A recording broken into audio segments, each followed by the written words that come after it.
మనలో ఒక సత్క్రియ ప్రారంభమైంది. ఆ సత్క్రియ క్రీస్తు దినము వరకు కాపాడబడాలి. క్రీస్తు దినము వరకు అది కొనసాగుతూనే ఉండాలి. దాన్ని చెడగొట్టాలని సాతాను రకరకాలుగా ప్రయోగాలు చేస్తున్న ఆ స్వభావం మనలోనికి రాకూడదు. మనుషులు అర్థం చేసుకున్నా అర్థం చేసుకోకపోయినా, మీరు నచ్చిన వారు అర్థం చేసుకోకపోయినా, మీ ఇరుగు పొరుగు వారు మిమ్మల్ని అర్థం చేసుకోకపోయినా, మరలా చెప్తున్నా, మీ కుటుంబ సభ్యులలోనే ఒకవేళ దుష్క్రియలు ప్రారంభించబడినా మీ సత్ప్రవర్తన పాడు చేసుకోవద్దు. మీ సత్క్రియ కొనసాగాలి. మీ సత్క్రియ కాపాడబడాలి.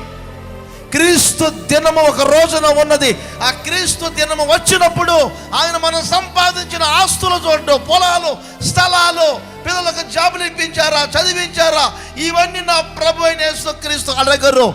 నేను రక్షణ పొందినప్పుడు, నిన్ను సృష్టించినప్పుడు మీలో ఒక సత్క్రియ ప్రారంభించబడిందే, ఆ సత్క్రియ కొనసాగిందా అడుగుతాడు ఆయన. ఆయన అడిగినప్పుడు ఆయన సత్క్రియను మనం చూపించగలమా? ఒక్కసారి ఆలోచించండి.